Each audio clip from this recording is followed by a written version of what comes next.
Então, pessoal, estamos começando aqui nossa primeira hands-on, né? A gente tentou fazer pelo Discord, mas deu problema aí. Foi um problema bom, né? Que era porque mais de 50 pessoas queriam entrar.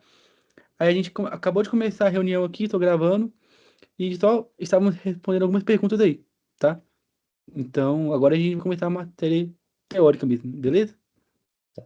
Então, pessoal, para o nosso Redzone de hoje, a gente vai começar dando uma pequena introdução do Git, do GitHub, né?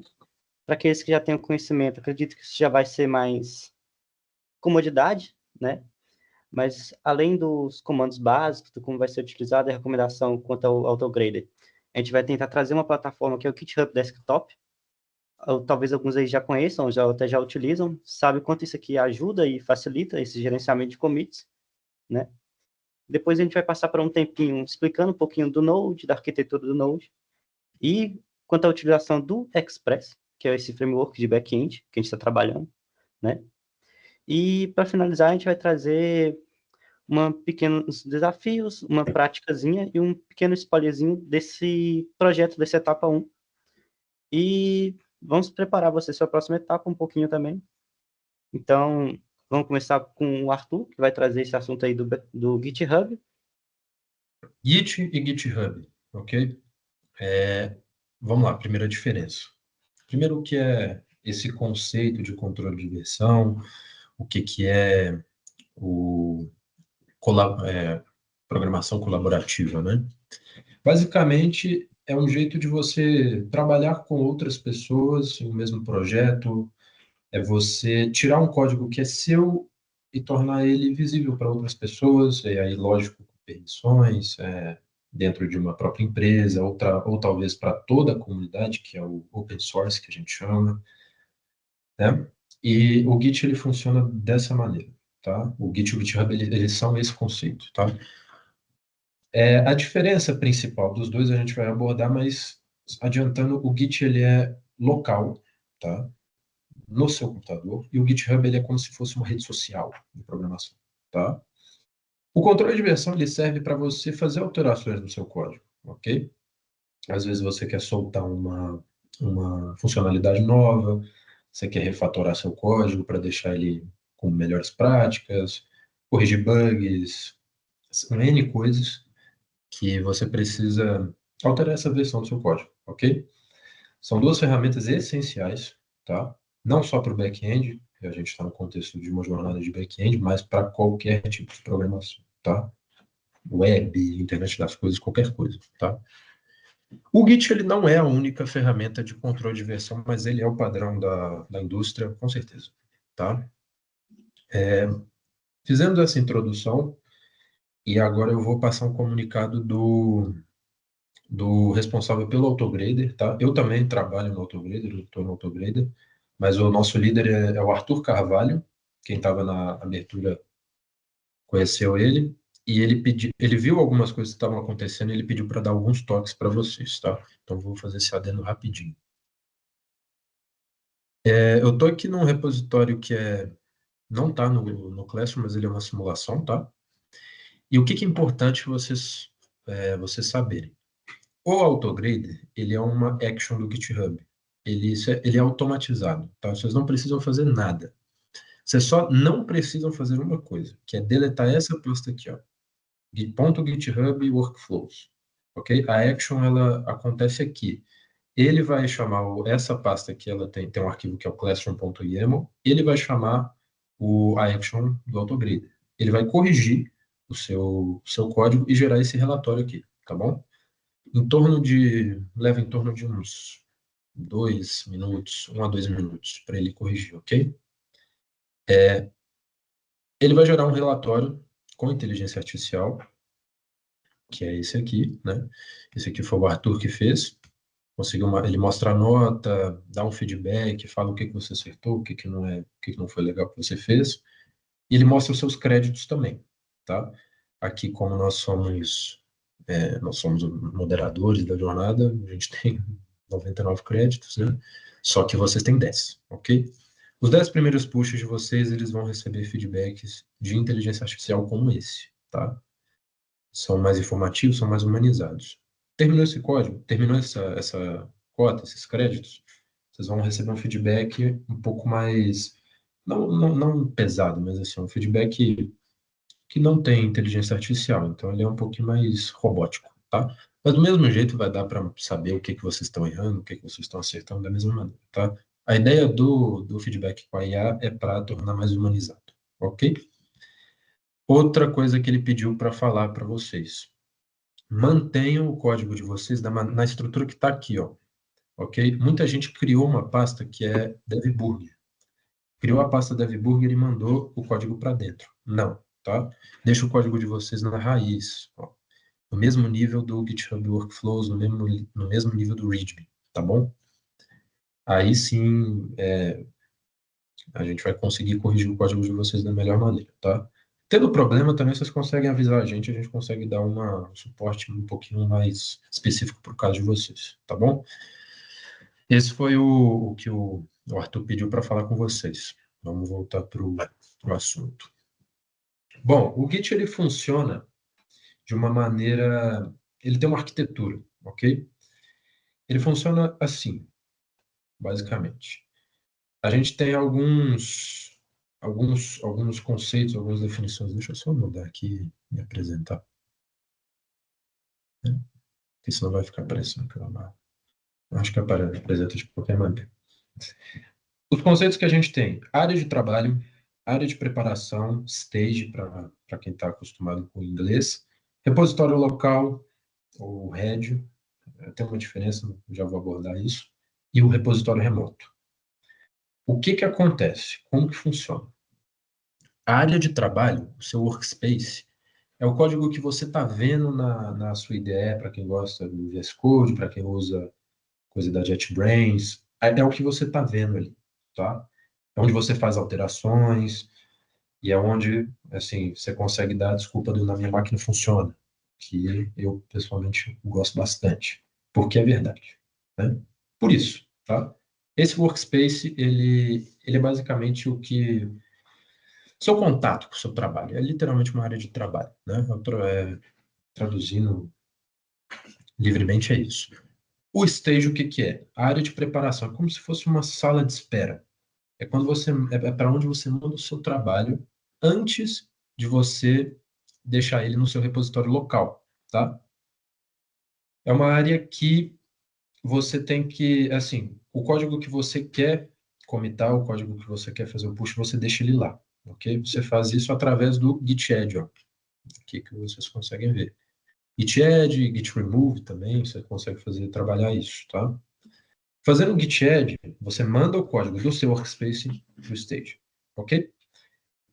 E o contrário, que foi o desafio que eu mandei para vocês lá no Discord.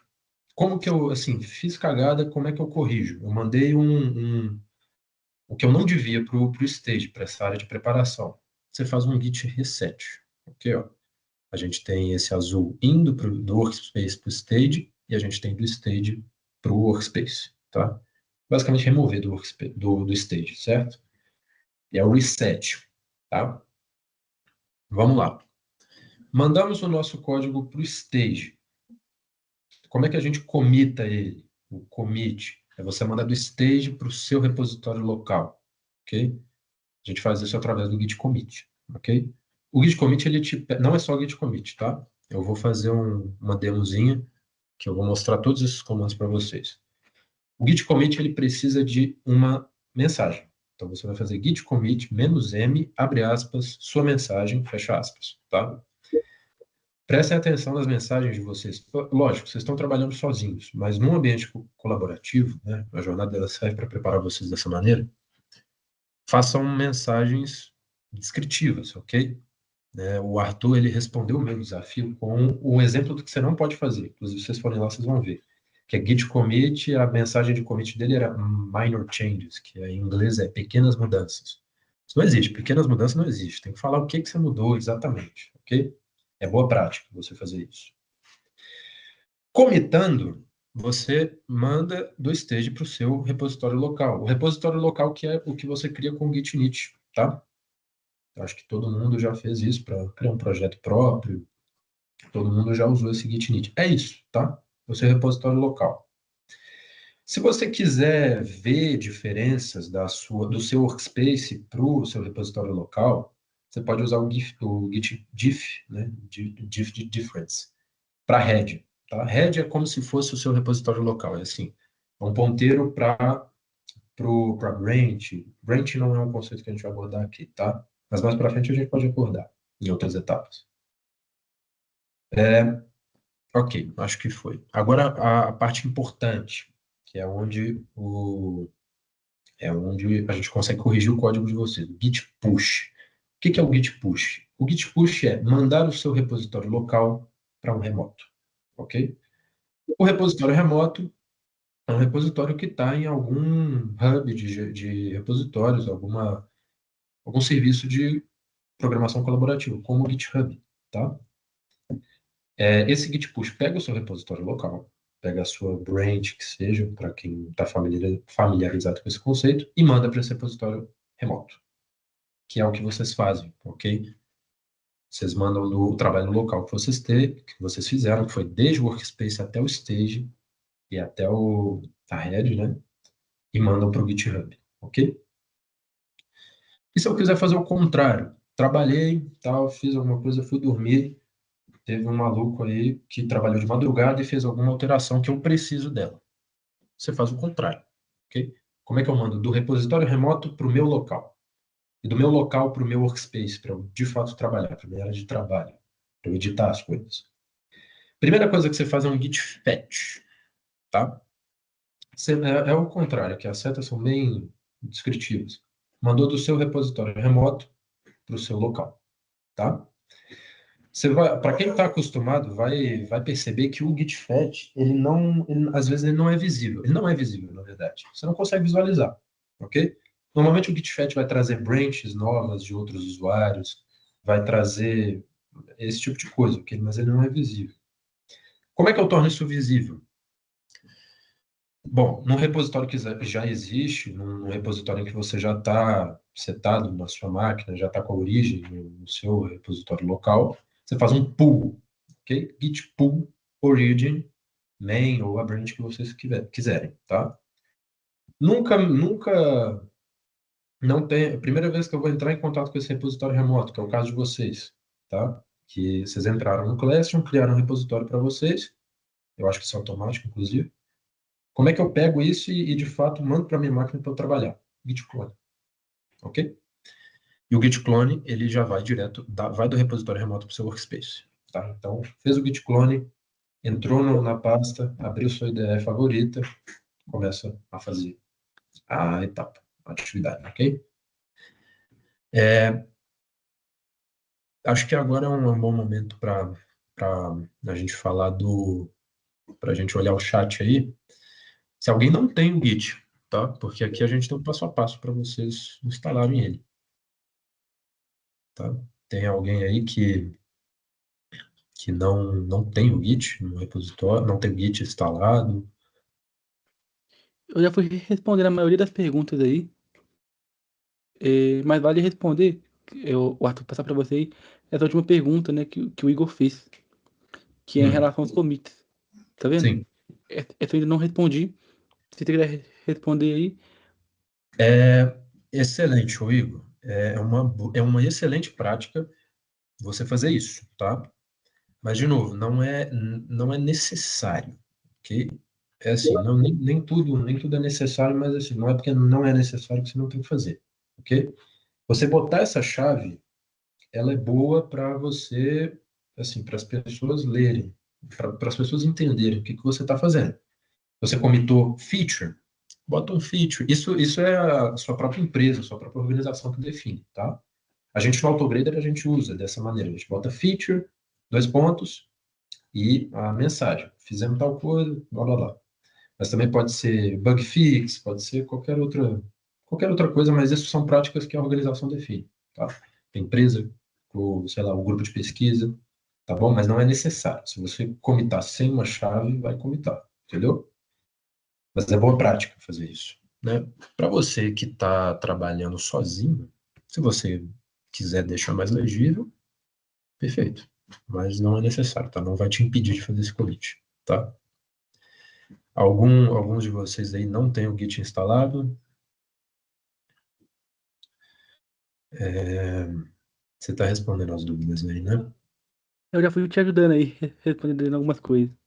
Pelo terminal ou pelo desktop? Eu não entendi a pergunta. A questão que ele está querendo falar é, tipo assim, se é melhor a gente usar o GitHub Desktop ou então pelo próprio terminal.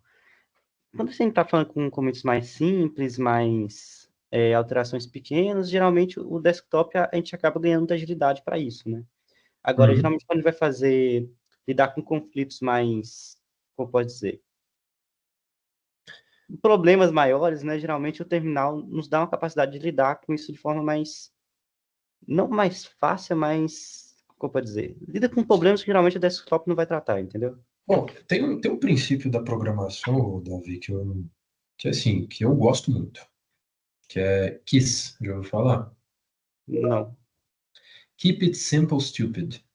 Mantenha simples, estúpido, seu burro. Tipo assim, é exatamente o que você falou. Assim, se tem uma maneira fácil, isso respondendo a pergunta, tá? Não tô te chamando de burro, pelo amor de Deus. Respondendo a pergunta, se tem maneiras fáceis de fazer, não complique, tá? Eu gosto de usar o terminal. Nunca usei o GitHub Desktop. Inclusive, isso é uma informação que os meninos vão trazer para a gente aqui, porque eu nunca usei. Isso muito porque eu sou usuário de Linux. Meu computador é do Linux e assim, você faz o terminal, você usa o terminal demais no Linux, tá? Mas se uma interface gráfica, user-friendly, te leva para o mesmo fim, por que não? Concordo. Para quem não tem o Git instalado no Windows, presumo que você use Windows. Se você usa Linux, grandes chances de estar instalado, tá? Se você quer conferir, é só você escrever Git, abrir a linha de comando do seu computador ou o terminal do Linux, digitar Git, tracinho, tracinho, version, tá? Vou mandar aí no chat para vocês. Se vocês quiserem checar a instalação, tá? O Alexandre falou que é interessante começar a aprender pelo terminal. Sim, quando a gente está falando de aprendizado, com certeza. Com certeza. Mas assim, falando para alguém que já conhece o Git e tal, se quiser automatizar, facilitar a vida, acho que sim, não tem problema. Você quer falar alguma coisa, Arthur?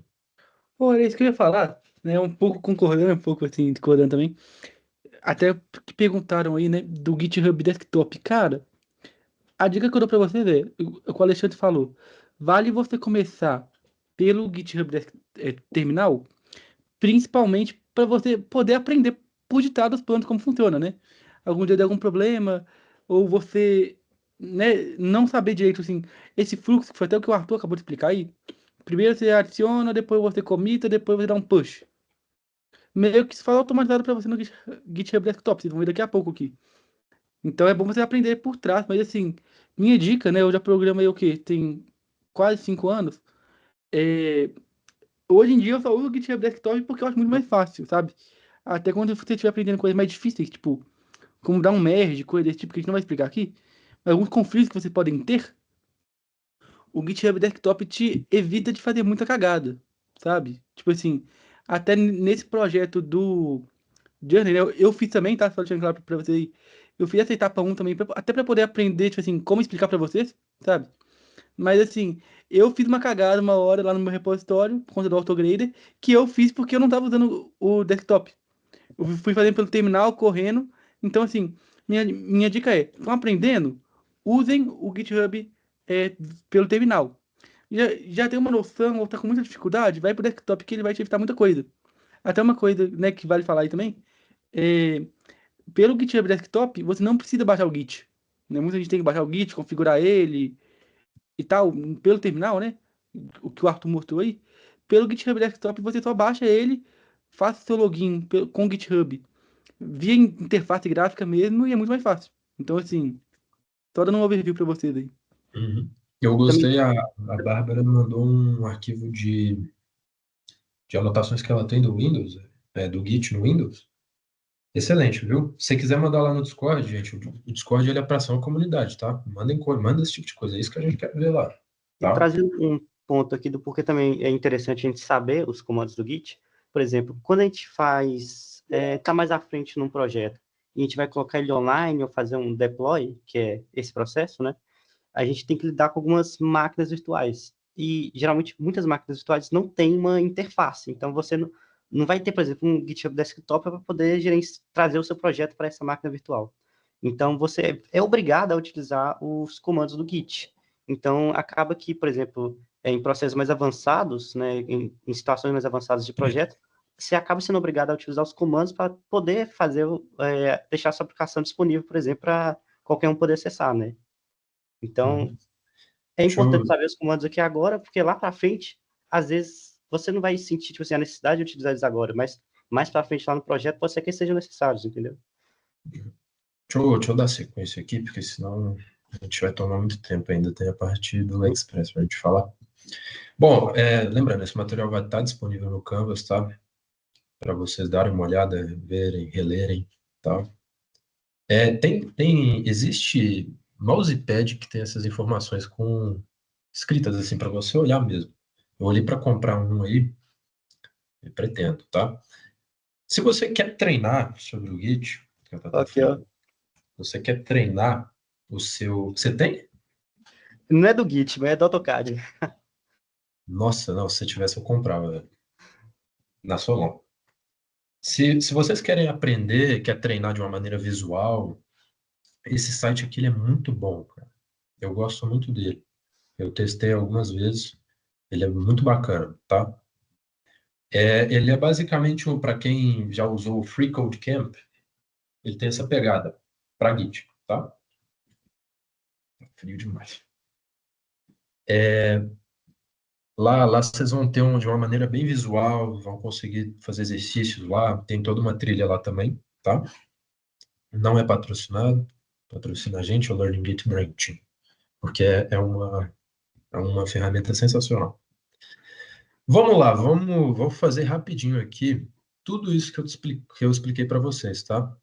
Eu criei um repositório aqui agora com só um README, que não tem nada, e eu vou fazer ao vivo para vocês tudo isso que a gente falou, tá?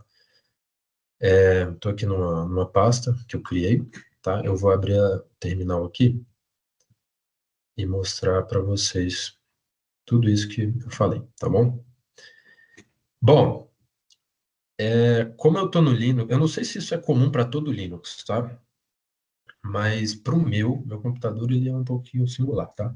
Meu computador, se você usa o protocolo HTTPS, ele não funciona, tá? Porém, no Windows, eu já testei, funciona tranquilamente. Eu tenho que usar umas chaves SSH, tá? Mas, no caso de vocês, é só vocês irem aqui, ó. Só vocês pegarem esse link aqui e trabalhar. Eu tenho que usar esse aqui, tá bom? E se tiver dando problema com HTTPS, tenta fazer uma chave SSH e fazer todo o procedimento, tá? Bom, a gente seguindo isso que eu falei aqui, o que a gente precisa fazer? A gente tem um repositório local, que tem um README, né? E a gente vai mandar esse aqui é o que eu usei de exemplo. A gente vai mandar esse repositório aqui para minha máquina, tá bom? A gente vai usar o git clone para isso, tá? Vamos abrir o terminal aqui. Git clone e cola esse link, tá bom? Dá um enter e ele vai clonar. Se eu der um ls aqui, listar os diretórios e arquivos, você vai ver que tem um arquivo novo que é justamente o nome do repositório, tá bom? A gente vai entrar nele, tá? E vamos abrir por uma ideia aqui, vamos abrir pelo VS Code mesmo.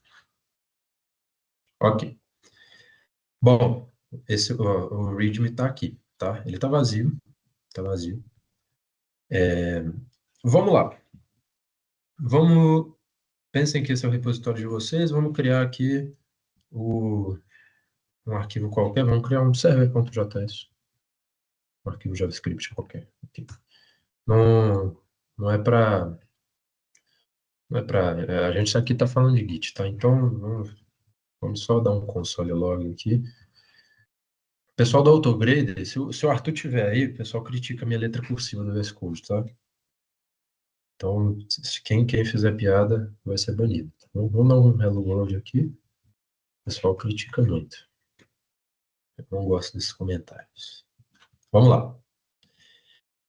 Vou apresentar aqui para vocês um comando novo, que é o git status, tá? Git status. Ele vai dar algumas informações para a gente, por exemplo, arquivos que não estão sendo passados por esse controle de versão, que é justamente o arquivo que eu criei, ok? Se eu criar outro aqui, ó, criar outro arquivo aqui, um arquivo Python aqui qualquer, e dar esse git status de novo, aí, ó, ele vai aparecer. São arquivos que não estão sendo passados pelo version control. E o próprio Git já manda aqui, ó, eu adicionar ele com o git add, tá? É justamente o que a gente vai fazer, tá bom? Vamos fazer de duas maneiras. Vamos adicionar o nosso arquivo de JavaScript, tá? De exemplo, git add para mandar ele para essa área de preparação, server.js, tá? Ele não dá nenhum retorno, tá? Mas é só você dar um git status aqui, que olha, a gente já tem o arquivo aqui que já está changes to be committed, já está nesse stage, tá? Curiosidade, git restore staged funciona? Funciona, tá? Mas o reset também, tá bom? Vamos dar um reset aqui, ó. No desafio eu só botei git restore ponto, tá? Por isso que não era a resposta. Vamos mandar aqui de novo. Se a gente dá ó, eu tirei da área de preparação, tirei do stage. Aí ele aparece aqui de novo, ó. Não está sendo observado pelo Git. Commit isso aí, tá? Se eu quiser comitar mais de um arquivo, eu posso? Pode. Se eu quiser comitar tudo, como é que eu faço? Dá um git add ponto. Esse ponto significa tudo que tudo que está para ser comitado, tudo que está para ser colocado na área de preparação, coloque, tá? Se eu desse enter e ver o status de novo, tá os dois arquivos aqui, tá bom? Beleza, quero comitar agora. Vou escrever git commit -m e a minha mensagem, tá? Minha mensagem aqui não vai ser significativa, mas eu vou colocar aqui. Commit do Renzo. Fecha aspas. Aí, ó, dois arquivos mudados. Create mode do arquivo Python, do arquivo server.js. Se a gente dá uma conferida, olha, não tem nada para ser comitado. Working tree, que é o workspace, livre. Perdão, o stage ele está vazio, tá? O Git ele está observando os arquivos que foram modificados já foram comitados. Beleza. Como é que eu faço para mandar para esse repositório agora? Git push. Perfeito. Git push. E inclusive outro comando que é legal, git log. Git log ele te dá o log de alguns commits, tá? Por exemplo, o commit que eu acabei de fazer, o commit do hands-on, o primeiro que eu comitei, aquele readme, também. Te dá o nome, te dá o e-mail, data, tudo certinho. É bom você ver coworker seu, colaborador seu que faz cagada. Você consegue ver exatamente quem fez a cagada, tá? Então, vamos mandar para o repositório remoto. Se você está com dúvida, para quem está acostumado com branching, para quem está com dúvida de qual branch você está, é só dar um git branch aqui, ó. Você sabe que você está na main. Sabendo que você está na main, você tem que fazer git push origin. Origin é aquele link, aquela chave para o repositório remoto. Bem, o nome da sua branch local, tá? Deu enter, ele vai mandar. Ok, tudo certo, ó. Se a gente voltar aqui no repositório, a gente vai ver as mudanças. Excelente. Importante. Coisas que, se vocês subirem, vai ter penalização. Tem uma maneira de você mandar o Git não observar algumas coisas, ignorar qualquer tipo de arquivo, alguns arquivos, tá? E diretórios, tá bom? Se eu criar um diretório aqui, ou um arquivo, app.java, sei lá, e eu pedir para ele ignorar esse arquivo, acho que a sintaxe é assim, ele não vai, tô no app, tô no git ignore, viu, gente? app.java. O Git ele vai ignorar a existência dele. Isso é bom para você mandar, para você proteger informação sensitiva. Tá vendo que o VS Code até ó, ele deixa opaco, né? É bom para você esconder informação sensitiva, um ponto .env que você tenha, que tenha chaves, que tenha coisa importante. Para vocês na etapa, escondam o Node Modules, tá? Se você comitar o Node Modules, fizer push para o Node Modules, você vai ser penalizado, tá? Por exemplo, Node Modules, acho que é assim, né? Tem o hífen, né? Você tem que mandar aqui o Node Modules. Tá? Ok? Se não me engano é barra, né? Não, só Tá. isso. Capaz, né? Mas eu acho que aqui ele reconhece também. Mas pode ser barra. Normalmente para diretor é barra, tá? Ele não vai... Por exemplo, eu posso adicionar, ó, posso dar um git status, só o git ignore. Só o git ignore está sendo observado pelo git para você comitar, que é justamente o que nós vamos fazer. Eu posso dar um git add aqui, ó, ponto, que é para mudar tudo, tanto faz. Não vai dar certo, tá? Que inclusive tenham atenção para não subir node modules, tá? Git ignore. Na etapa de vocês. Em nenhuma das etapas, né? Só uma curiosidade aqui, eu vou fazer uma pergunta. Pessoal, alguém sabe o que significa essa flag "-m" aí no commit?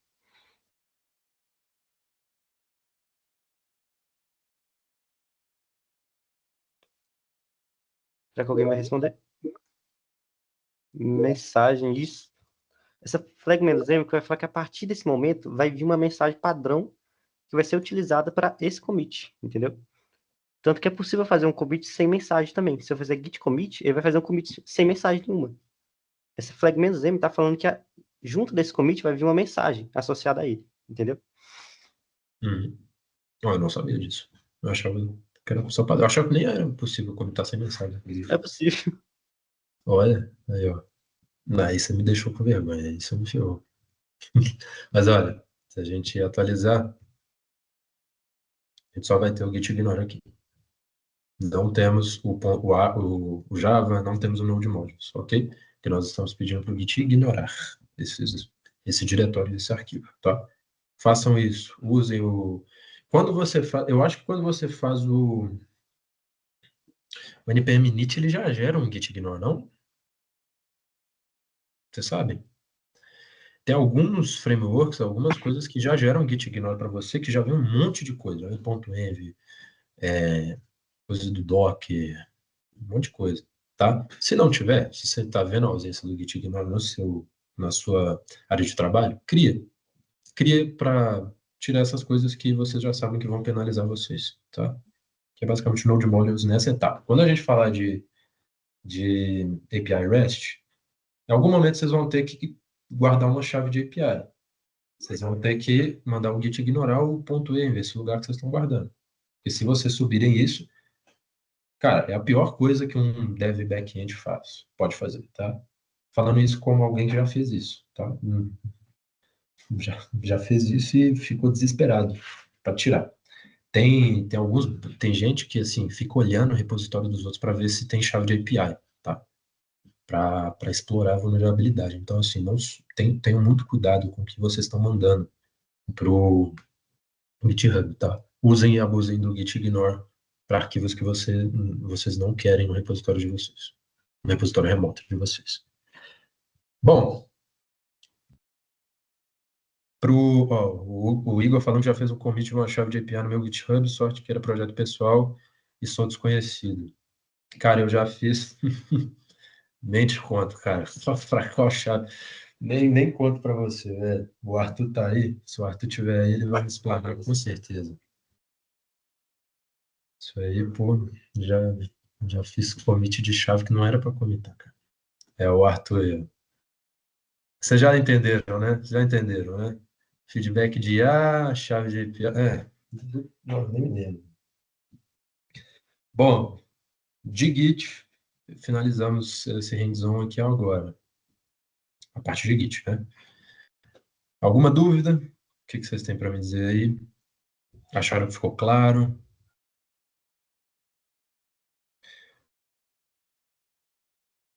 Clonou, não, mas ao dar o git status, eles deram fatal, not a git repository. Lembra, vê se você está no diretório certo, tá?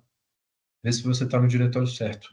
Porque quando você clona, você vai ver que vai criar uma pasta com o nome do seu repositório remoto. Você tem que entrar nela. Ao entrar nela, é lá que é seu repositório. Seu repositório não está na pasta pai, né, parent folder. Você tem que entrar na filha, ok? Posso colocar o Node Modules dentro do Git Ignore? Você escreve. Deixa eu compartilhar aqui, ó, a tela de novo. Você escreve Git Ignore. No Git Ignore, dessa maneira aqui, ó. Aqui, ó. Você escreve dessa maneira, tá? Para arquivos, você pode escrever assim. Para diretórios, normalmente, para pastas, né? Diretório e pasta é a mesma coisa. Você coloca uma barra, tá bom? E lembrando, se esse Node Modules ele existisse dentro de alguma coisa, não acontece, né? Mas, por exemplo, digamos que o Java ele existe dentro de um diretório que chama core, por exemplo. Você manda para dentro desse core, aqui não está fazendo, mas eu acho que você tem que botar sim. Ou é só para diretórios. Mas tomem cuidado com isso também, viu, gente? O VS Code ele já tem essa vantagem que o Git não está observando, ele deixa Arthur, opaco. Oi? é porque o bar é depois do skis Node Modules. Oi? Não tá ignorando o Node Modules, né, que você falou? Uhum. É porque a barra é depois, se não me engano. É depois? Isso. Eu não sei. Eu digitei Node Module e já É funcionou. Node underline Modules barra. Bom, eu sempre fiz assim, acho que aí agora vai ignorar. Não, mas funciona do mesmo jeito. Eu já estava Ah, ignorando. funciona. Já Ah, estava, já estava. achei que não tava não. Beleza. Não estava. Tá. Bom, fechamos a parte de Git aqui desse hands-on. Então, ó, eu já criei um repositório, tá? Aí, ó, como que funciona? Vocês primeiro tem que baixar o GitHub Desktop, tá? Quem quiser usar, ó, vocês vêm cá, pesquisam GitHub Desktop, beleza? Ah, download GitHub Desktop, esse aqui, ó. Abrem ele. Aí vocês fazem um download aí. Aqui já apareceu pra mim que é Mac, mas vocês baixam, vão dar next, next, next e baixar. Beleza? Mas aí, qual que é a parte aqui, né? Quando vocês baixarem, vai aparecer uma tela parecida com essa, tá? Não vai ser exatamente assim, porque eu já tenho um monte de projeto baixado aqui, tá? Mas, beleza. Ô, Davi, você quer falar alguma coisa? Tá. Enfim, vai aparecer para vocês essa tela. É como que funciona? Eu já tenho um repositório criado, né? No caso, vocês vão poder ter criado o repositório do, do Journey lá, né? Vocês vão ter ido no Classroom e criado. Aí vocês vão vir cá em File, beleza? Vão vir em Clone, sabe? Isso aqui é a mesma coisa que dá aquele git clone e o link, né? Que o Arthur mostrou. Vocês vão vir cá, pesquisa o nome do repositório, no meu é teste, Journey, beleza? Clonei. Então, é a mesma coisa que dá aquele git clone. Uma outra facilidade que aqui tem é, vocês conseguem abrir direto o VS Code, tá vendo? Clica aqui, abrir. Vamos supor que eu estou criando um projeto, né? Vou, né, até fazer o que o Arthur falou aí, né? Do Git Ignore também. Vamos, né? Criar um projeto em Node, só de exemplo aqui. Então, Node init menos y, né? Aí nós criamos o projeto, tá? Aí a gente vai, sei lá, dar um npm install, só para ter alguma coisa, tá? Escrevi errado. Beleza? Instalamos aqui. Já temos, né, o nosso projeto baixado aqui. Aí a gente vai criar um ponto git ignore, por exemplo, né?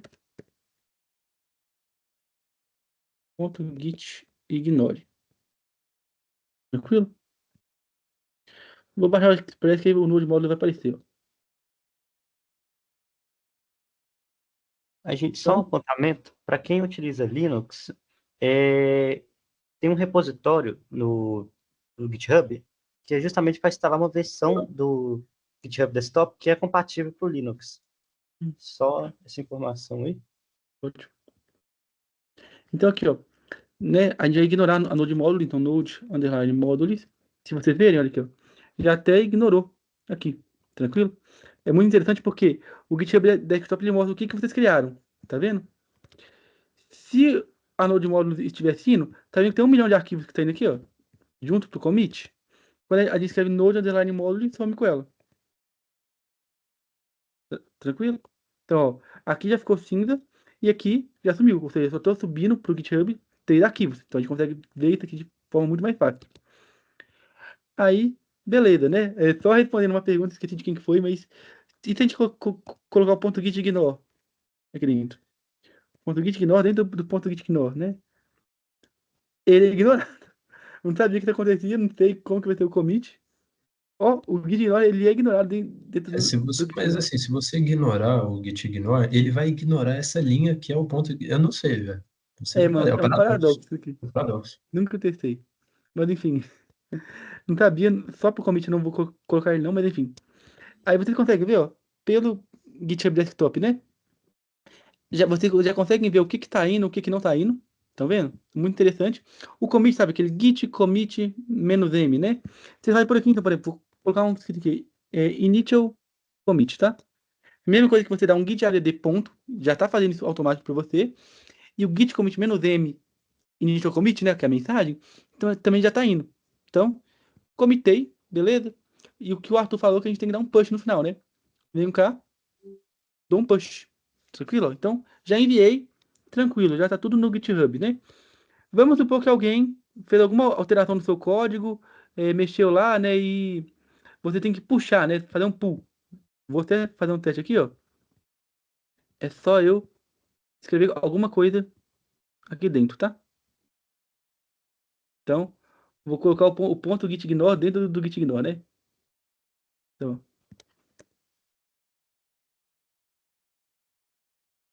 se eu comitei isso aqui, é uma mudança que já está online para mim, né? Agora eu consigo puxar ela localmente. Então o que que eu faço? Clico nesse fetch, a mudança que foi feita online lá, né, no meu GitHub, eu acabei de puxar. Seja eu dei um git pull, já consigo voltar a codificar. Então isso aqui muitas vezes até evita de você fazer cagada, assim, de você, eu não puxei alguma coisa antes de enviar, né? Então, isso é uma das vantagens do GitHub Desktop, beleza? Vocês acham que deu pra entender mais ou menos aí? Era bem rapidinho, ó. Passei 1 minuto, deu 6 minutos, né, explicando isso. Mas, mais ou menos, deu pra entender como que funciona o GitHub Desktop. Ele facilita bastante a vida de vocês. Quem tiver ficado na dúvida também, a gente vai disponibilizar depois da gravação. Beleza? Deu pra entender aí, galera? O Arthur, Davi, se puder falar o chat aí, se vier alguma pergunta e tal. Só porque eu não consigo ver. Tem um comentário interessante do Alexandre aqui, que ele falou que se você utilizar o comando npx git ignore node, ele vai gerar um git ignore já com todas as extensões e pastas a serem ignoradas em um projeto com node. Olha que bacana. Vamos fazer aqui daqui a pouco, então, quando a gente estiver criando o projeto, pra testar. Pode ser? Mas beleza. Eu vi uns joinhas aí, então tá de boa, né? Podemos continuar aqui com a matéria, agora já indo pro Express mesmo. Tá todo mundo tranquilo aí? Então vamos iniciar já a questão do node, né? Antes de introduzir o Node, a gente precisa explicar um pouquinho o que que é o Node, né? Então, geralmente quando você trabalha com código JavaScript, o motor do Google, né, que é o V8, ele possui essa funcionalidade de rodar código JavaScript, né? Então, geralmente, há um tempo atrás, né, você não tinha como rodar o JavaScript diretamente na sua máquina. Você precisaria de um navegador, né, como o Google Chrome, que utiliza esse motor que é o V8. Aí o Node, ele trouxe essa arquitetura do Node, essa arquitetura do V8 para a sua máquina. Então, você possibilitou utilizar código JavaScript na sua máquina. Ou seja, agora você pode utilizar código JavaScript, por exemplo, para construir um back-end, né? Nesse caso. Então, o Node, ele permite você utilizar esse código JavaScript. E aí, também temos que fazer uma pequena diferença, que é entre o Node e o NPM. A gente vai utilizar aí o NPM para inicializar o nosso projeto, mas tem que deixar bem claro que o NPM, ele é o gerenciador de pacotes do Node, né? Então, quando a gente vai iniciar um projeto Node, a gente primeiramente fala npm init, inicia um projeto Node aí para mim. Pode fazer isso aí para mim, Arthur? Beleza. Então, aqui a gente está criando o nosso projeto em Node, beleza? E vão ter que algumas partes, né, automáticas aí. Antes, pode voltar um pouquinho atrás, por favor? Como assim? Você quer que apague? Apaga o que você Beleza. acabou de fazer. Hum? Dá para você fazer um npm help, por favor? Esse Tá. npm help, ele vai listar todos os comandos que o npm pode fazer, né? Tá mostrando? E o comando que a gente vai utilizar é o init. Tem como você encontrar ele aí para mim?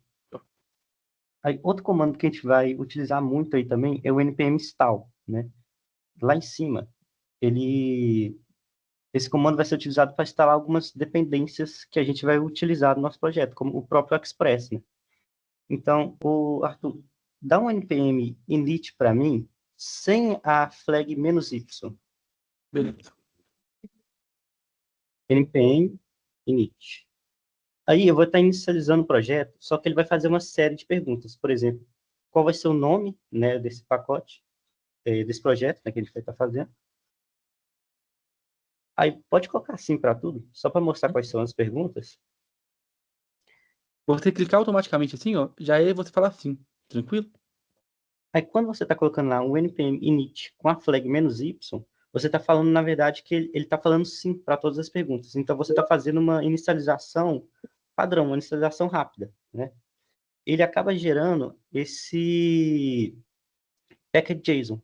Esse package JSON nada mais que é um descritor do nosso projeto. Ou então, tipo, o nosso projeto, ele tem um nome Redzone 1, está na versão 1, tem uma descrição, a licença utilizada, por exemplo, é a ISC, quem foi o autor, por exemplo, o tipo de padrão de importação que vai ser usado, como, por exemplo, tem um Comad.js e tem um ES6, também, se eu não me engano, né?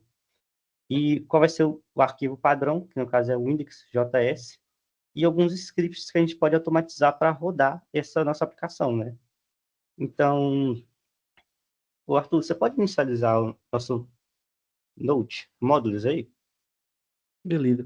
Então, a gente vai dar um npm install, tá? Até uma coisa que vale comentar. Se vocês verem aqui em cima, ó, só um comentário que eu já ia fazer. Aqui a gente tem um npm install e o npm install com alguma coisa a mais. Estão vendo? Qual que é a diferença aqui para vocês saberem, né? npm install, ele vai basicamente instalar todos os pacotes que tem aqui. Tá? Na hora que a gente for instalar o Express, eu vou mostrar para vocês como é que esse aqui vai ficar. Tem uma parte que é dependencies, que vai ter todas as dependências. npm install, você vai criar a node modules e instalar todos os pacotes.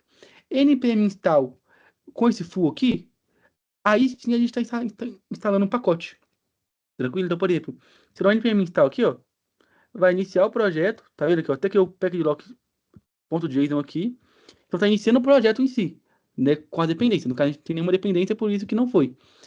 Mas a gente está só iniciando, beleza? Se a gente tivesse adicionando um pacote, né, que eu acho que o Davi já ia falar, que é npm install, né, install, assim, ou npm i, dá na mesma, tá, gente? Install express. Agora eu tô baixando o express, e se vocês verem aqui, ó, no, tem a node module, né, que acabou de ser criada, e aqui adicionou uma parte chamada dependencies, estão vendo? Então, se eu der um npm install, né, vamos supor que eu apaguei a node modules aqui, ó. Ela não existe mais, acabei de clonar esse projeto.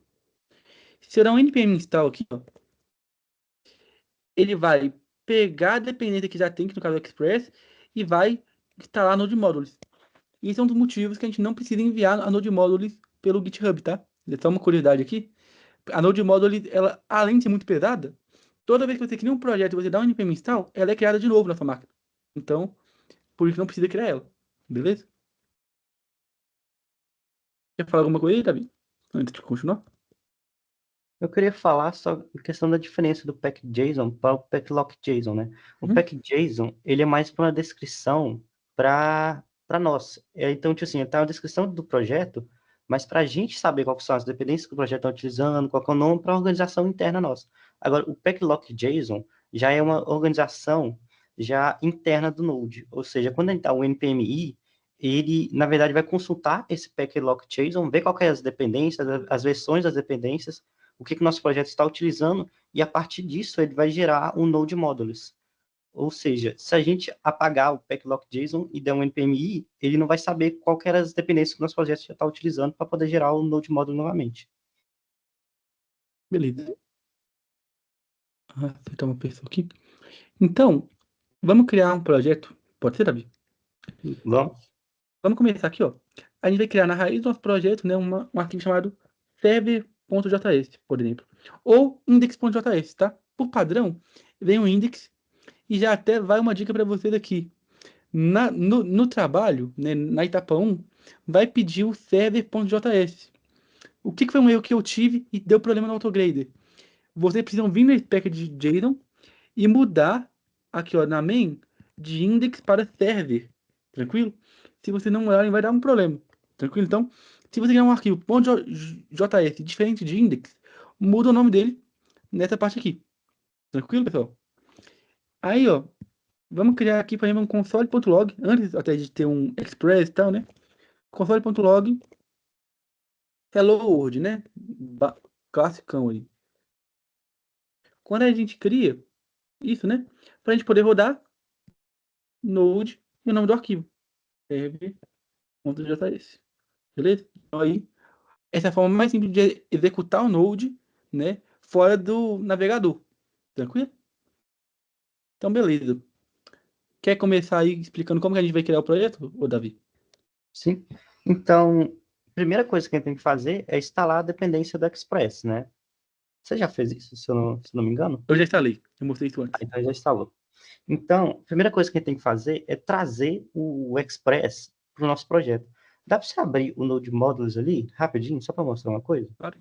Se vocês irem arrastando um pouquinho para baixo, vocês vão achar a pasta Express, quer ver? Então, essa pasta aí foi a dependência que a gente baixou quando a gente fez o npm install Express. Então, primeiro a gente tem que trazer essa pasta para o nosso projeto. Que, vamos lá no server.js, cria uma variável para mim com um valor, com o nome de Express. Depois faz um requery do próprio Express. Então, esse requery, o que ele está fazendo internamente é indo lá no Node Modules e trazendo para o meu projeto a dependência do Express. Então, ele está acessando todas as pastas, acessando os arquivos lá do Express e trazendo aqui para o meu projeto. Então, a partir desse momento, meu projeto vai ser capaz de utilizar o Express. Só que agora a gente tem que inicializar esse Express. Então, cria uma outra variável para mim, chamada app, e inicializa o Express. Então a gente vai chamar um método, né? Do Express. Beleza? Isso. Então, o app, na verdade, é o nosso Express nesse momento. Então, toda operação que a gente for fazer, a gente vai fazer sobre o app. Então, a primeira coisa que tem que fazer é colocar o nosso servidor online. Só que para a gente colocar o nosso servidor online, a gente tem que falar qual porta ele vai utilizar. Então, vai lá isso. Geralmente, como padrão, a gente utiliza a porta na faixa dos 3.000, né? Coloco na porta do 4.000, só por causa de um problema que a gente observou aqui hoje de manhã, mas...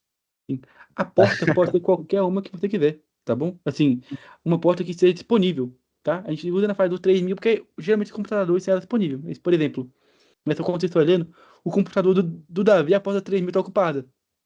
Então, a gente mais cedo foi criando um projeto que vou mostrar para vocês aqui agora. A gente veio na 4.000 só para não poder dar nenhum erro, entendeu? Então, vale deixar isso claro aí. Então, faz um app.listen para mim. Então, quando eu estou fazendo esse app.listen, eu estou falando que o Express ele vai estar executando sobre esta porta. E toda vez que ele executar sobre essa porta, eu vou ter que chamar uma função que vai ser executada, né? que no caso é apenas para me informar, por exemplo, a porta que o servidor está rodando. Como se fosse um logzinho para saber que o Express está online. E, por exemplo, vou avisar aqui que ele está online na porta 300. Servidor rodando na porta.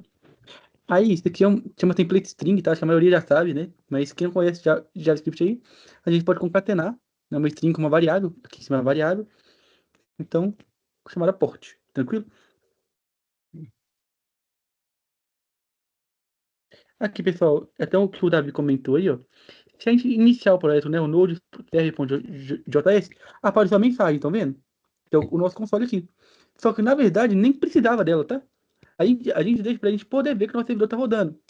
Mas se eu tirar a mensagem e rodar, ó, aí o meu servidor está rodando. Então, como que a gente vai saber isso? Né? Por isso que é muito bom ter essa mensagem aqui. Tranquilo? Ô, Davi, explica pra gente aí como faz pra atualizar o servidor toda hora que tiver uma mudança e Assim, tem um comando. geralmente, antigamente, as pessoas utilizavam uma dependência que chamava NodeMon. Esse NodeMon permitia eu rodar o meu código JavaScript e ele ficava acompanhando qualquer mudança que acontecesse. Através dessas mudanças, ele fazia o meu código compilar novamente, introduzindo essas mudanças todas feitas. Só que, recentemente, o Node trouxe a flag chamada watch. Então, se eu, por exemplo, vamos ali no script e coloca um novo comando aí para mim, chama ele de dev. Beleza. E esse comando, você coloca um node, watch, traço watch, isso, e o arquivo, serve.js.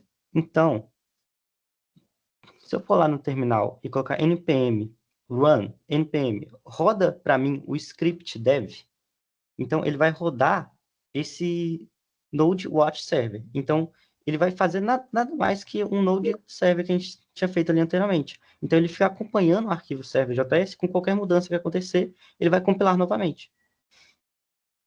Então, por exemplo, aqui, ó. A gente colocou servidor rodando a porta 3000, né? Se eu tirar, sei lá, a palavra servidor, deixar só rodando a porta 3000, você teria que parar e começar de novo. Viram que agora não precisou? Ele fez isso automático pra gente? Então, a gente consegue fazer, né, sem esse comando. Beleza? Com esse comando a gente consegue facilitar. Beleza? Ô, Davi, Agora, vamos criar uma rota aqui de get? Quer explicar? gente, só trazendo uma pequena introdução aqui para as requisições HTTP, geralmente existem 4 principais requisições HTTP, claro que existem mais, mas a gente vai falar principalmente do get, post, patch, put e o delete, né? Geralmente o get, a gente está fazendo o quê? A gente está trazendo dados, a gente está puxando os dados. E também temos o post, geralmente para enviar dados, ou então a gente está enviando os dados para a nossa API. O put, geralmente para atualização completa de dados. O patch, para atualizações parciais. E o delete, para deletar algum dado. A gente vai fazer uma rota chamada uma rota de get, ou então a gente vai tentar puxar dados da nossa API. Então, primeiramente, a gente chama lá o Express que está no app, na rota get. Isso. Beleza. Aí, o que a gente vai fazer agora? Agora, a gente fala praticamente o caminho para acessar essa porta get.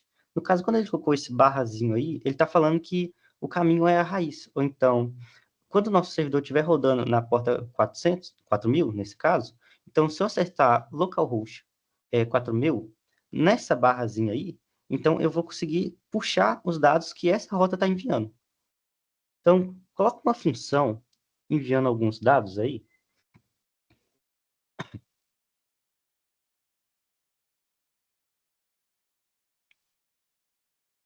Beleza. O que você quer fazer aqui, Davi? Aí, só trazendo uma pequena explicação desse request e response. Esse request é qualquer dado que está chegando. Então, é uma requisição que está chegando nessa rota. Agora, o response é o que essa rota vai enviar. Então, nesse caso, com essa porta de GET, a gente vai estar enviando os dados. Então, a gente vai estar usando o response. O response .send. Qual é alguma mensagem padrão? Aí.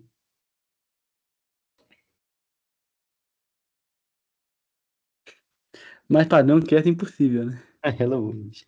Então, se a gente for nessa porta 4000 lá no navegador,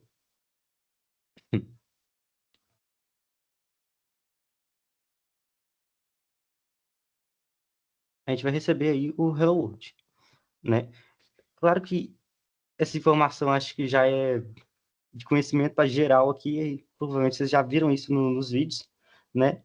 Mas agora a gente vai trazer alguns conceitos diferentes de dados que podemos receber, por exemplo, quando a requisição HTTP ela recebe dados, ela pode receber dados de três formas: ou pelo body, que é pelo corpo dessa requisição, ou através de queries ou params, né?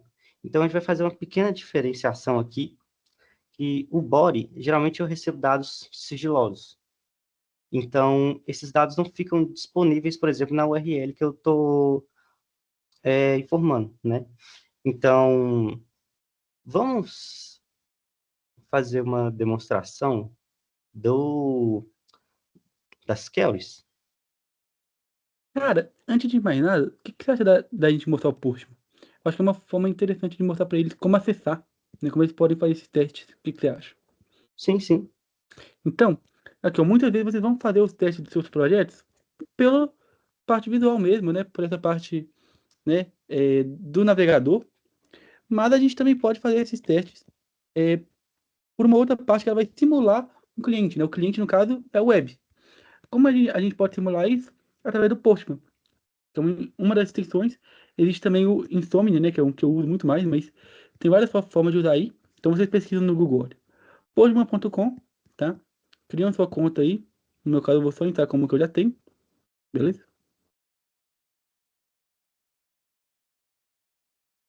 Então, beleza. Vou entrar na minha conta.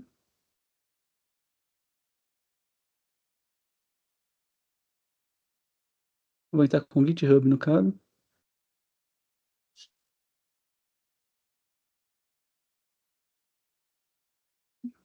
Vixe, não tá indo. Ou vou explicar pelo Thundercloud, pode ser? Acho que vai ser parecido. Só porque o meu Postman eu vou ter que logar, eu não lembro muito bem o meu login. Então, se vocês vierem aqui, ó, instalar especialmente por Thunder Client, vai ter essa extensão aqui, ó. Beleza? Vocês instalam ela, ela vai aparecer dessa forma aqui do lado, tá vendo? E vocês conseguem fazer bem semelhante ao Postman, tá? No caso, é um pouco mais limitado, tá? Eu até respondi uma pergunta dessa lá no, no nosso Discord, porque o Postman, ele não vai conseguir enviar imagem.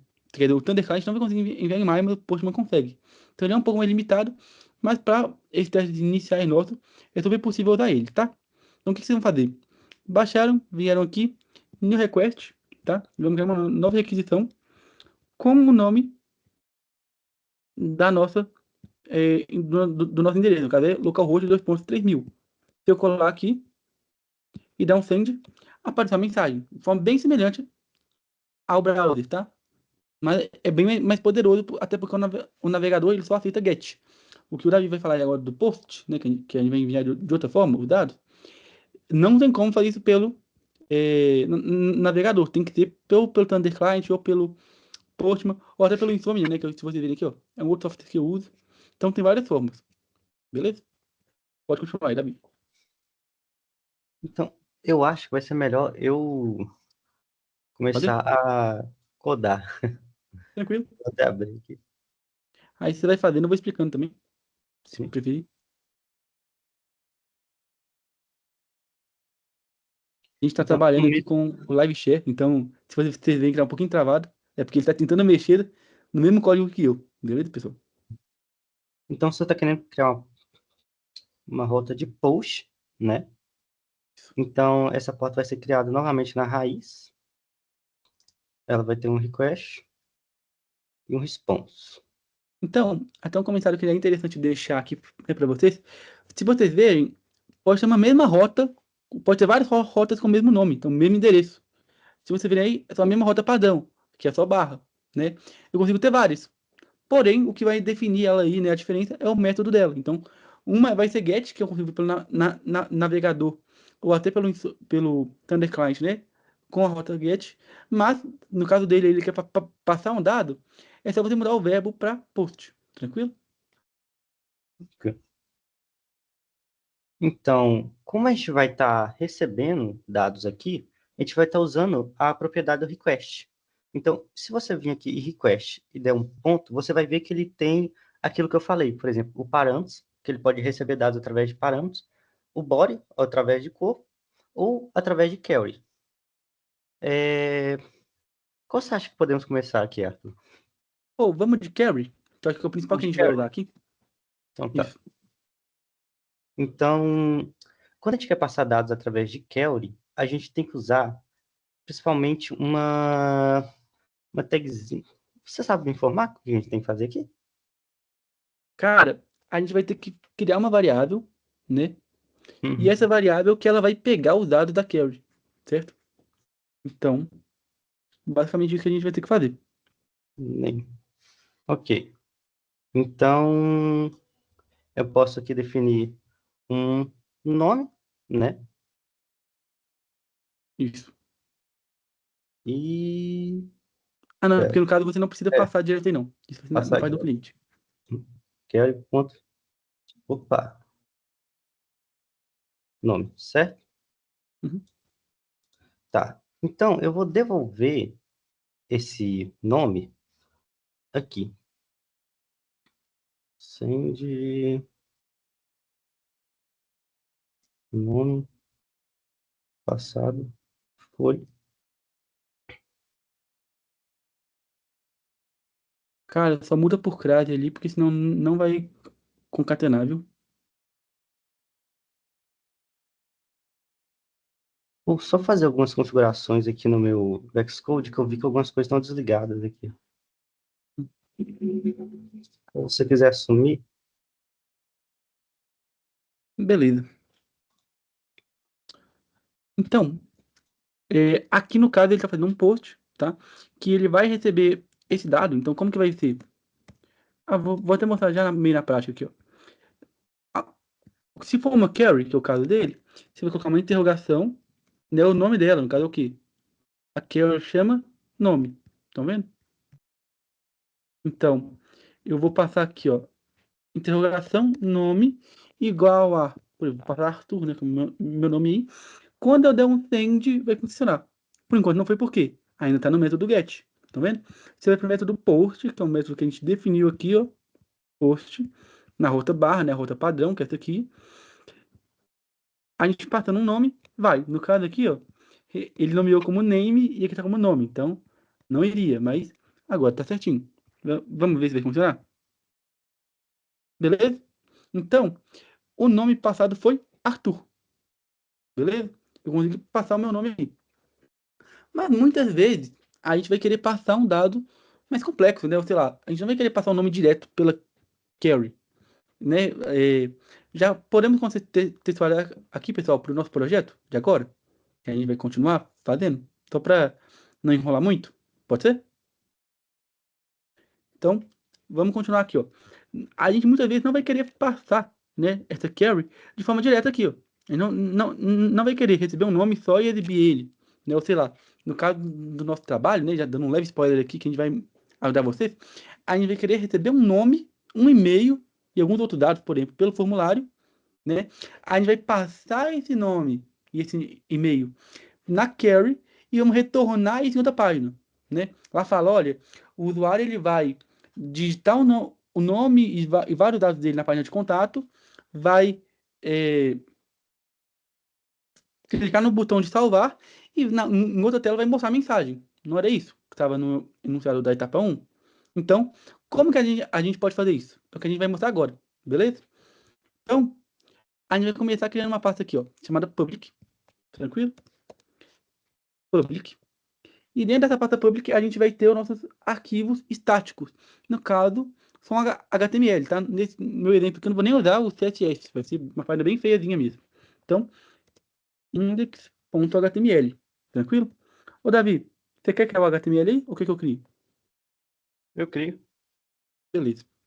Então, você puder ir fazendo, explicando, né, o que vai ter nesse HTML e o que precisa ter no formulário para poder, né, enviar.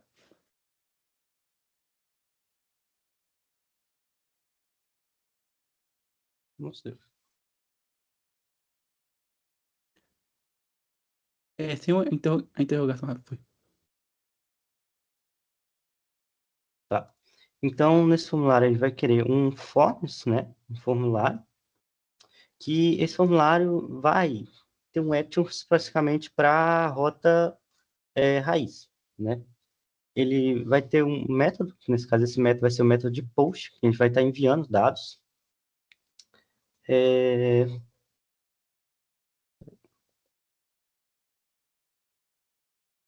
Um segundo, então tá aberto aqui.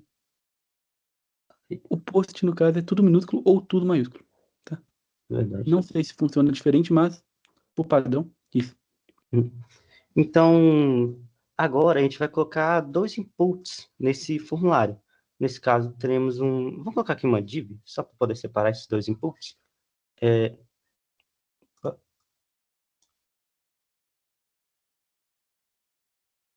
Então, vou colocar aqui um label, né? E esse input, primeiramente, vai ser um input de nome, né?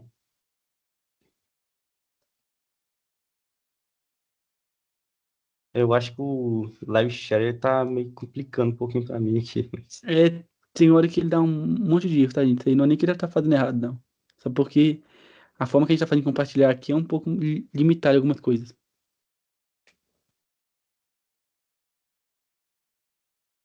Então, ele está criando basicamente uma label, tá? Ou seja, vai mostrar uma mensagenzinha, uma label com nome, e vai ter um campo, né, um input, que é onde vai receber o nome. Lembrando que a gente precisa ter esse name como nome, tá vendo? Name poderia ser qualquer coisa, tá? Mas é, já que a gente está passando o nome, vai colocar o mesmo, tá? Então, name, nome, que é o que a gente vai recuperar na carry, tranquilo? Foi, né? Então, a gente criou 2 campos de input aqui, né? O campo de nome e o campo de e-mail, e colocamos um botão do tipo submit. Então, quando esse botão for clicado, ele vai enviar na rota raiz, né, pelo método post, as informações que estão nesses 2 campos aqui. Então, como que a gente vai receber essas 2 informações lá na nossa API, Arthur? Ou, então, vou só mudar aqui o nome da rota, pode ser para contato, que eu acho que fica um pouquinho mais semântico. Só para Sim. gente poder. Então, a gente vai enviar agora, né, via post, na rota contato, esse dado, né? Aí como que a gente vai fazer? Vou mostrar para vocês aqui, ó. Lembrando que isso aqui é muito útil para vocês no trabalho, tá? Na etapa 1. Então, se vocês voltarem aqui, né, a gente vai criar uma nova rota, tá? Ó, Samuel pediu para entrar aí, beleza? Então, o que a gente vai fazer?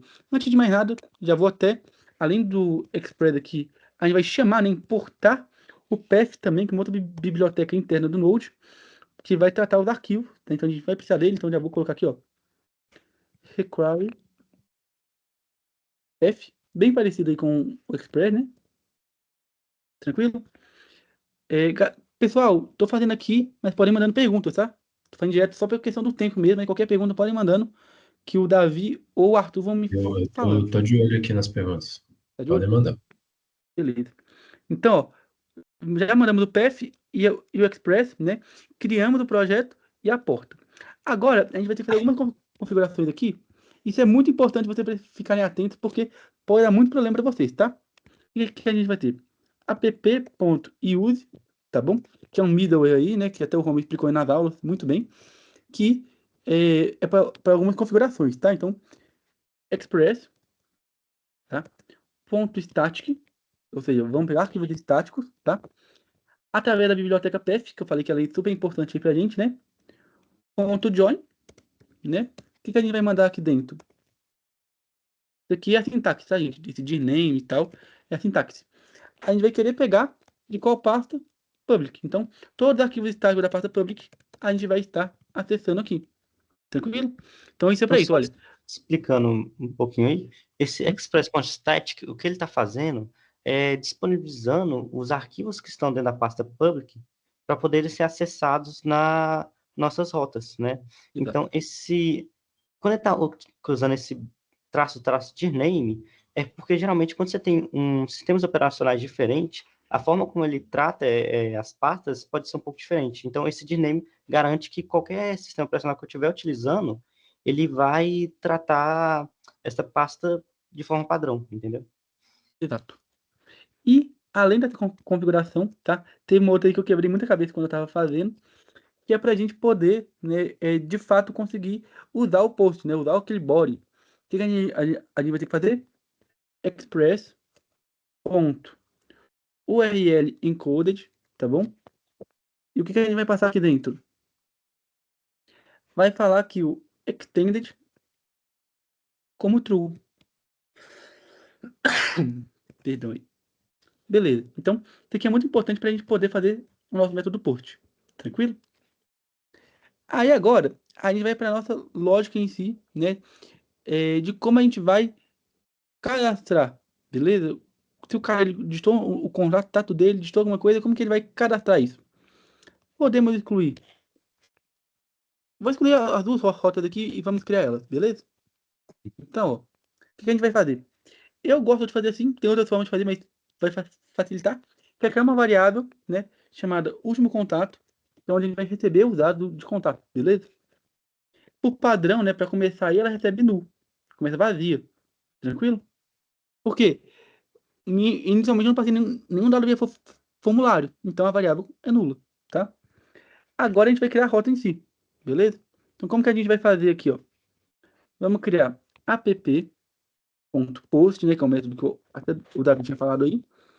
E aqui a gente coloca o endereço, né, que a gente precisa. Então vai ter barra contato, que se vocês lembrarem, é o mesmo aqui do index. Então, action barra contato, estão vendo? Então, barra contato, hack. Só E o dando resto, né? uma explicaçãozinha aqui para Helena, esse Express URL Undercode, ele é um middleware do Express que ele permite você receber informações no formato que geralmente o forms do HTML envia. Então, geralmente APIs utilizam como padrão, geralmente, dados em formato JSON. Só que quando você está usando o form lá no HTML, ele envia um tipo de dado que não é em JSON. E esse middleware do Express é justamente para tratar esse dado diferente, entendeu? Então, ele Exato, permite você acessar pelo body, né, pelo request body, esses dados que foram enviados. exato. Desculpa aí, eu falei muito rápido, né? Eu não expliquei direito, mas Davi falou certinho aí. Beleza? Aí, beleza. Se eu acessei essa rota, o que eu vou querer fazer, né? Que é exatamente o motivo que a gente configurou isso aqui. Eu vou querer pegar via body, né, os dados do usuário, tá? Então, lembra que o último contato que ele começa como nulo? Vou mudar. O último contato recebe a requisição, né, via body, via corpo da requisição. Então, no caso do nosso formulário. Tranquilo? E o que a gente vai querer retornar aí? Né? Quando preencher tudo correto, a gente vai querer redirecionar para outra página, não é que eu falei? A gente recebe via formulário, quando dá um submit, vai para outra tela, enviando os dados. Então, galera, só lembrando até onde a gente estava. A gente tinha que criar uma rota de post, né? Ou seja, a gente ia passar um dado sensível, né? No caso, via body. O body que a gente está pegando é o formulário, tá bom? Aí o que a gente fez aqui? Eu tinha que criar uma variável, né? Que ela começa como nula. E quando acessar essa rota de post, vai mudar os dados. Então vai pegar a variável, último contato, recebe o dado que veio via corpo, no caso, via formulário. Tranquilo aí? Aí o que a gente vai fazer depois? Né? Receber os dados, vamos passar para outra rota. Lembra que falou que vai mudar de tela e lá nessa outra tela que vai receber a mensagem? Então, né, response.redirect, tá? E aqui a gente vai colocar o caminho. Então, barra contato recebido. Tranquilo? Então, a gente passou o dado, né? Pegou o dado e passou para outra rota.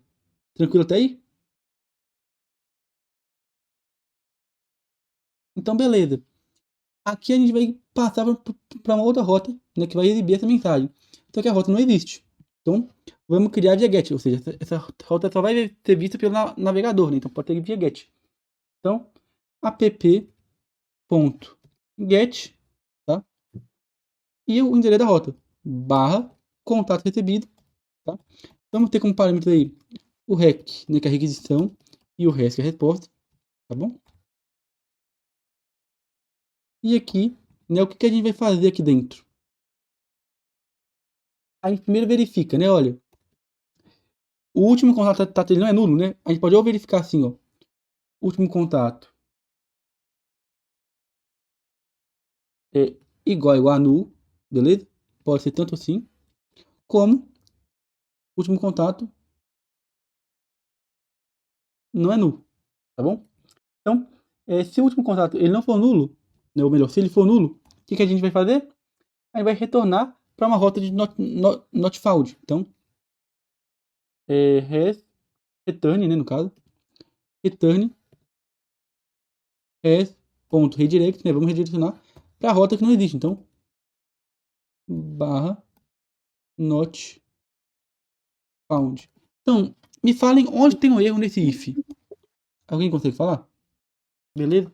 A gente não criou a rota de not found, então a gente vai criar ela aqui. Beleza? Não tem como redirecionar para um página que não existe, tá? Então, o que a gente vai fazer? Bem simplesinho, app.get, tá? A rota que a gente criou, então not found, passar rec e o resto, tranquilo? E só vamos colocar uma mensagem para o usuário, então. Ponto status 400, tá? Isso vocês vão aprender depois, mas o status é tipo assim, uma mensagem. Então, 404 quer dizer, olha, rota não existe. Então é um erro not found, né? Ponto status 400. Ponto send, o que a gente vai enviar? Basicamente só um H1, né? Só um títulozinho. Lembrando que pode sim receber um HTML, tá? Então vai ser um H1.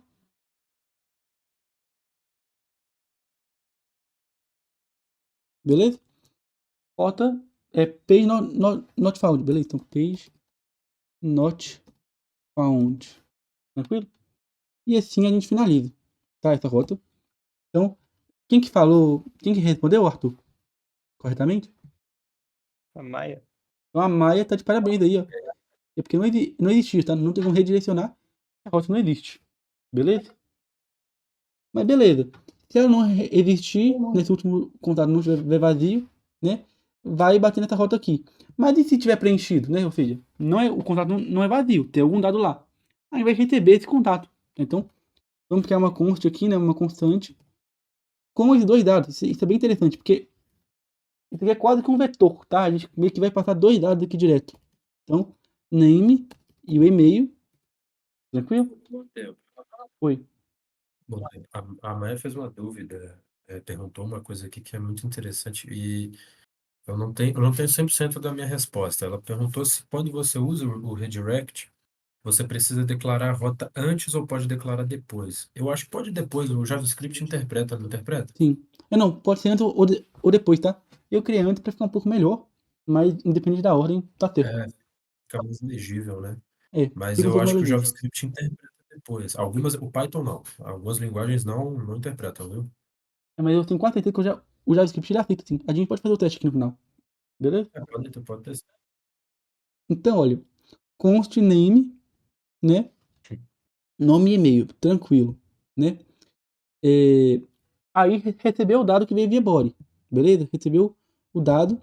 E o que a gente vai fazer com ele? Vou mostrar ele na tela, tá? Então, recebemos o dado, tá bom? Salvou na variável nome e na variável e-mail. Como que a gente só retorna isso? Response.send, né? Ou seja, enviar uma resposta aí.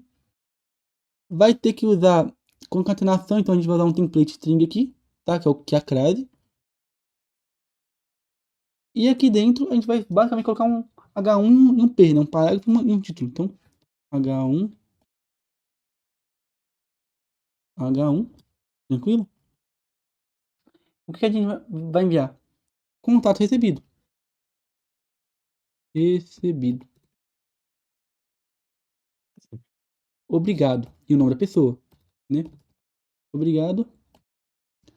Como que a gente consegue colocar o nome da pessoa aqui? Alguém quer chutar? Obrigado, Arthur, por exemplo. Vamos supor que entrou o dado Arthur, né? Como que a gente passa esse dado aqui? Alguém? Ou, tá certo aí. No caso, $name, tá? Que é essa variável aqui. Tranquilo? Então, passamos o nome. E por fim, um parágrafo também, né? Para poder mostrar o e-mail. Então, abre e fecha o parágrafo. Tranquilo? A gente vai passar o quê? Né? No caso, eu vou colocar o escrito em negrito. Então, strong também. Fecha a tag strong. E aqui a gente vai colocar, né? E-mail. 2 pontos. E qual que é o e-mail da pessoa? É a mesma coisa do nome. Então,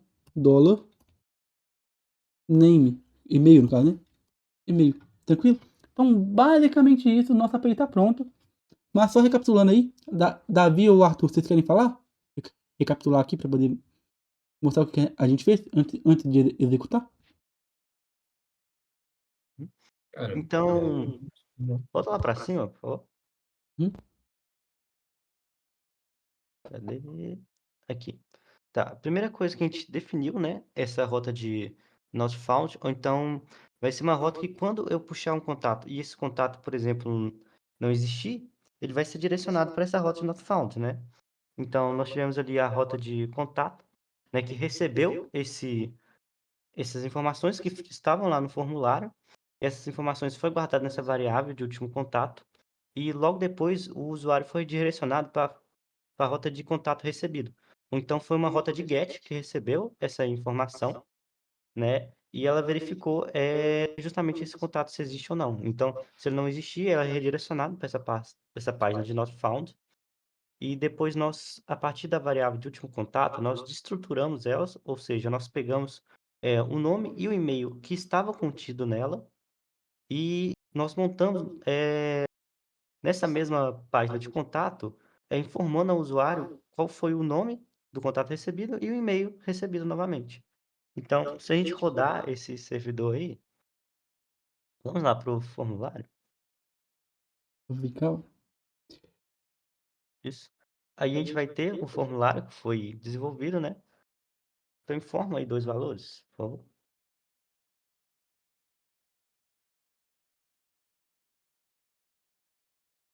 Beleza? Aí nós temos aí a página que foi produzida de forma dinâmica, né? Com as 2 informações que o Arthur informou aí. Então, a gente espera que isso tenha ajudado um pouquinho para dar um norte de como vai ser feita essa atividade, né, na etapa 1. E então acho que só dar uma introduçãozinha rápida, né? Esses status codes geralmente são enviados para cada tipo de requisição que a gente informa. Geralmente o servidor ele devolve uma informação para o usuário para poder informar que, tipo assim, a operação que você pediu ou o dado que você enviou aqui, eu processei da forma certa, deu tudo certo ou não deu certo, né? Então, eu até coloquei um sitezinho, mas eu vi que você acessou outro aí. Bem Eu vou parecido. até. É bem parecido mesmo. É porque, gente, só explicando. Beleza. Então, pessoal, só mostrando aqui. A gente tinha até mostrado aqui o status 404. Tá vendo? Caso não exista a página, vai mostrar um 404, que é o que seja, a página não existe, tá? Mas esse site aqui ele é muito bom, depois vamos mostrar para vocês lá no Discord, né? Que ele vai mostrar de forma didática os status para vocês. Por exemplo, quando tem erro, né? Na faixa do 100, eu só me esqueci certinho se é. Eu acho que é erro do servidor. Na verdade, Alguém. a senha é informacional. Tipo Isso. assim, ele só está informando. Isso. Eu ainda estou processando essa requisição. É, continue. Então, tipo assim, é só mais uma faixa informacional, de fato, né? Exato. Então, a gente tem a faixa 100, a faixa 200, a 300, a 400 e 500. A faixa 200 geralmente é de sucesso. Ou então, tipo assim, para informar para o usuário que a operação que ele pediu naquela rota específica aconteceu. Então, por exemplo, o 200 é o OK. O 201 é o create. Eu enviei dados e ele processou esses dados e colocou no banco de dados. Então, create, né? E nesse caso, por exemplo, ele criou um contato, né? Temos a faixa 300, que é de redirecionamento, né? E a faixa 400, que geralmente já é algumas faixas mais de erros, né? No caso, a gente deu o exemplo da faixa 404, né? Que é a page not found, ou então quando você tenta ir para uma rota que não existe, por exemplo. Não existe aquela página, então você é redirecionado para a página de not found. Então, erro 404. Então, só um detalhe aqui, E ó. a faixa...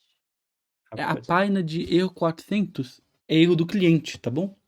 Então, só deixando claro. Sim. 400 e 500 são erro, 400 é do cliente e a 500 o Davi vai falar aí pra vocês. Sim. E a faixa 500 geralmente é erro do servidor. Ou então, geralmente o usuário pediu uma certa operação e ela pode ter sido enviada de forma correta, mas o servidor teve algum erro. Por exemplo, digamos que era aquele dia específico, o servidor teve algum problema com alguma operação que eu tinha que fazer e ele informa para o usuário, ó, o problema está comigo aqui, tá no servidor, não está com você. Então, esses erros de faixa 500 é justamente para informar isso. Então e esse site, ele, né, eu acho que vocês já perceberam, só vai ajudar um pouco vocês decorarem alguns comandos aí, tá? Tipo assim, igual, eu sei que eu e a maioria não sabe de cor, né, todos esses comandos. Por exemplo, eu tenho o 502, que é de gateway, 404 é o clássico aí, né, que é o de erro not found, 201, né, que é o de criação, mas quando vocês precisarem consultar também, né, se vocês quiserem tentar decorar algum deles aí, podem ver esse site aqui que eu vou mandar pra vocês lá no conteúdo, né, que aí você consegue ter uma noção melhor, tá bom? Esses dias eu encontrei um novo que é o 429, se não me engano, que é o Too Many Requests. Eu não conheço, não. Eu tava implementando justamente essa questão que eu falei dos créditos do Autograder e eu não sabia desse erro, não. Pois é, Isso é a legal. gente E eu, chama... eu olhei esse erro aí nesse site, só que era dos gatos, não era dos Ah, cachorros, sim. não. Uhum. Pois é, o que a gente falou aí, ó. Eu, o Arthur, o Davi já mexemos há anos aí já com o Express, mas muitos deles aí a gente não sabe, né? Não tem como a gente conhecer todos. Tem vários aí. Então, esse site ajudou muita gente. Normalmente você conhece o erro quando você enfrenta ele. Se você tá Exato. enfrentando o erro, não tá sendo legal, né? É. Mas, Então, bom, pessoal, como a gente até que passou um pouquinho do horário, a gente vai dar alguns minutinhos aqui para algumas dúvidas, alguma coisa que vocês querem que a gente volte ou fale de forma rápida. Então, a gente vai abrir uma pequena sessãozinha de dúvidas. Se alguém uhum. quiser, a gente pode até mesmo chamar aqui para o palco Sim, quem e quiser entrar no O palco conversar. aí. André ele tá perguntando sobre avaliação, sobre se tem que mandar uma URL na tarefa do Canvas. Ou então, eu já até respondi essa pergunta uma vez no chat, né? Do conteúdo. Pelo que eu vi, a avaliação vai ser toda feita pelo GitHub. Então, assim, o que você enviar no Canvas não importa muito. Eu vi que a maioria, né?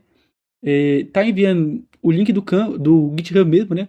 O link do seu repositório. Mas, assim, não precisa esquentar muito, não. Tá? Eita, na dúvida, manda aí o seu link do seu GitHub, do repositório do seu projeto.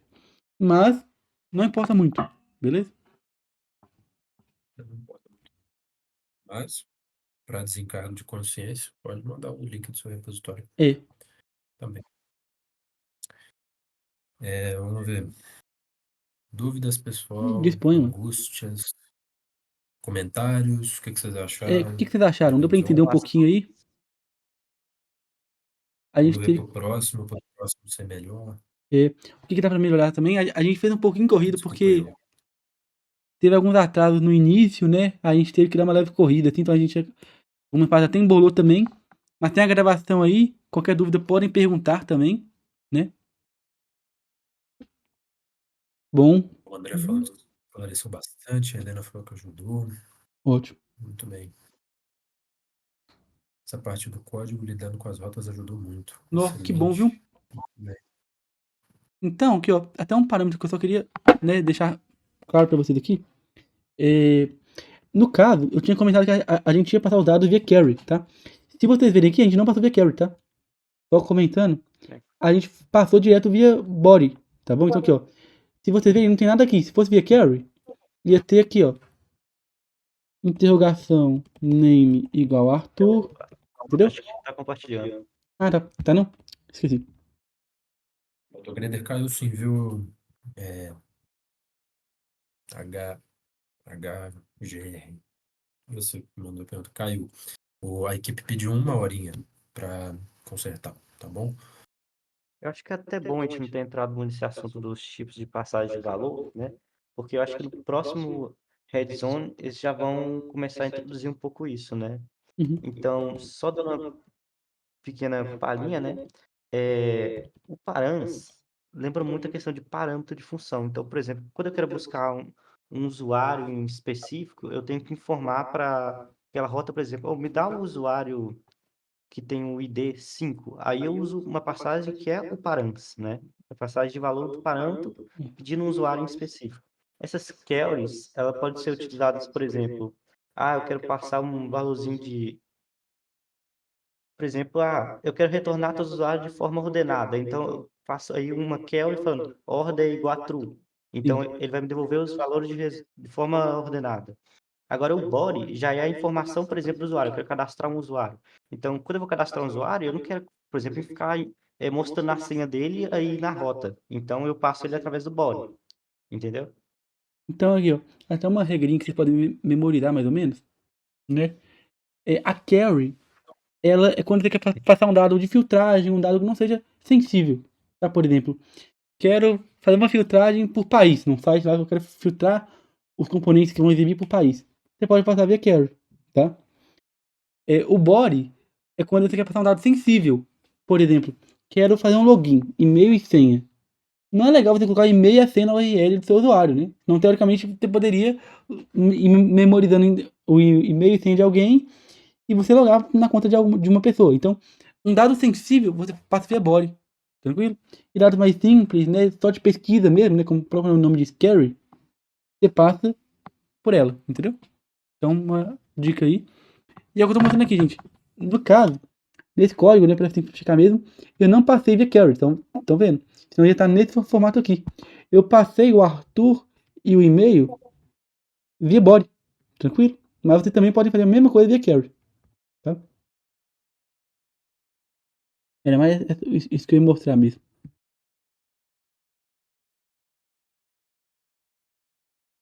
O pessoal está perguntando se. O pessoal não, a Yasmin perguntou se no próximo hands-on a gente vai tentar pelo Discord. Olha, se a gente não contornar esse limite aí de 50 pessoas, grandes chances da gente já começar direto pelo Teams, tá? Sim. A Mas se a gente vai ver gente direito. contornar, talvez a gente mantenha aqui pelo Discord, porque a intenção é a gente criar uma comunidade de vocês aqui no Discord, entendeu? Então, se a gente tiver meios de realizar a agenda do Journey pelo Discord, a gente vai priorizar, tá? Exato. Mais alguns comentários. O Valedo disse que está tendo dúvida com relação à rota sugestão que deveria receber informações, mas na descrição do GitHub ainda assim é dito para utilizar o método GET. Mas como é possível enviar? Achava que deveria utilizar o método POST. Na rota de sugestão, Cara, deixa eu dar então, uma conferida. é o que eu mostrei aqui pra vocês agora e meio que vai usar os dois, tá? Se você lembra do código, até que quiser, fala que eu te mostro aqui de novo. Mas você vai ter que ter um post para poder enviar o dado. É página de formulário, né? A action. Você vai enviar o dado, né? Então isso vai ter que ser um post. Mas na tela que vai chegar, onde você vai receber o dado, vai ter um get. Entendeu? Então meio que você vai usar as duas aí. Se não tiver ficado muito claro, depois veja a live aí, esse finalzinho que a gente fez. Que dá pra entender de boa aí que a gente usou as duas. Beleza? Ficou claro aí? Qualquer coisa também, se a dúvida persistir, é só mandar ali que a gente responde no chat Exato. de dúvida, tá? A gente fez essa Beleza? chamada aqui. Porque tem dúvidas, né, de GitHub, Express, outras coisas. Que às vezes não fica muito claro por mensagem, né? A gente precisa realmente mostrar pra você na prática, codar aqui. Mas a gente continua lá no chat, tá bom? Então qualquer coisa que vocês tiverem dúvida a mais aí, não foi esclarecido, pode mandar pra gente. Estamos lá respondendo. Exato. Tem uma galera digitando aí,